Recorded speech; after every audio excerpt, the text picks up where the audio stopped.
Hello friends, sociology के super MCQ series number 18 में आपका स्वागत है। ये MCQs UGC NET JRF assistant professor PGT GDC DPLSB और यूपीएससी जैसे एग्ज़ाम्स के लिए काफ़ी इंपॉर्टेंट है। तो आप इन एमसीक्यूज़ पे बने रहिए। ये एमसीक्यूज़ आपको एग्ज़ाम्स में काफ़ी सहायता करेंगे क्वेश्चंस को हल करने में। ठीक है, तो पहला क्वेश्चन है, देखिए, धर्म के प्राकृतिक सिद्धांत को किसने दिया था?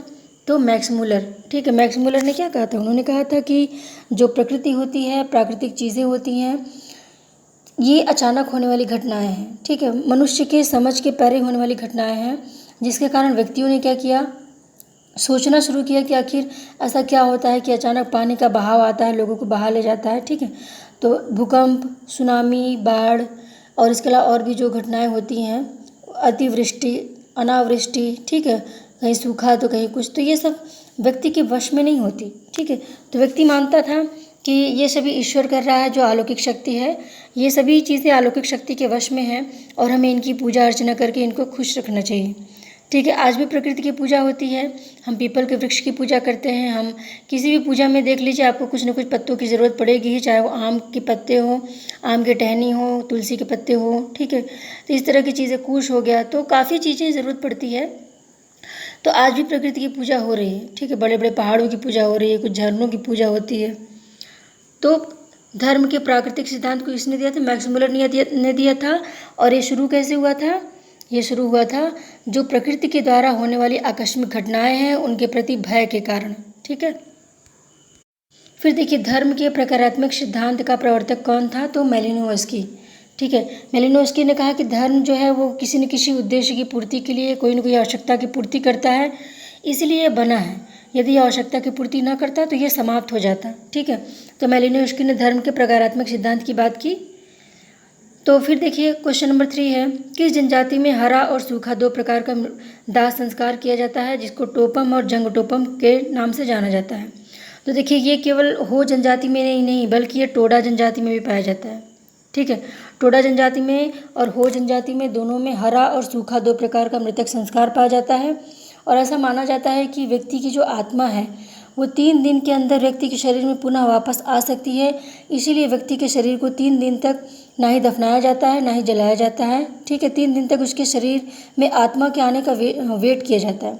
इसी को हरा दाह संस्कार कहते हैं। और 3 दिन के बाद जब आत्मा उसमें वापस नहीं आती तो क्या करते हैं, उसको जला दिया जाता है या फिर दफना दिया जाता है। ठीक है, तो वो सूखा दाह संस्कार हो गया। ठीक है, तो एक को टोपम, दूसरे को जंग टोपम कहते हैं।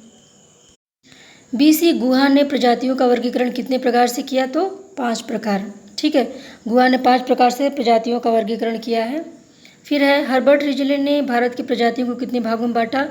तो 7 प्रकार। ठीक है, देखिए, रिजले के अलावा और कोई ऐसा नहीं है जिसने भारत की प्रजातियों को 7 भागों में बांटा हो। केवल रिजले ही थे जिन्होंने भारत की प्रजातियों को 7 भागों में बांटा है। तो ये आपको याद करने का अच्छा तरीका है कि रिजले ने 7 भागों में बांटा है। समूह मन सिद्धांत किसने दिया था? मैकडूगल ने। ठीक है, तो समूह मन की बात जो है वो ली बॉन ने की थी सबसे पहले। ठीक है, लेकिन ये सिद्धांत जो है दिया था मैकडूगल ने। फिर है, दमित इच्छाओं का सिद्धांत किसने दिया था? फ्रायड ने दिया था। फ्रायड ने, देखिए, ये कहा था कि सभ्यता के संपर्क में जब व्यक्ति आता है तो उसकी जो स्वयं की इच्छाएं होती हैं, जो उसके अंदर की इच्छाएं होती हैं, जिसको हम ईड कहते हैं, ठीक है, वो सभ्यता के द्वारा दबा दी जाती हैं। इसी का जो थियरी उन्होंने दिया था, इसी को दमित इच्छाओं का सिद्धांत कहते हैं, फ्रायड ने कहा। और उन्होंने ये भी कहा था कि जितना ज़्यादा ऊंचा सभ्यता का स्तर होगा, इच्छाओं को उतना ही ज़्यादा दबाया जाएगा और व्यक्ति में दुख की मात्रा उतनी ही ज़्यादा बनेगी। ठीक है, यानी एक तरफ से देखा जाए तो इनडायरेक्ट रूप से ये कहना चाहते हैं कि सभ्यता जो है वो दुख का कारण है। ठीक है, तो इस तरह से यदि कोटेशन आता है कि किसने कहा है कि सभ्यता जो है मानवीय दुख का कारण बनती है, तो कौन है? वो फ्रायड है। ठीक है,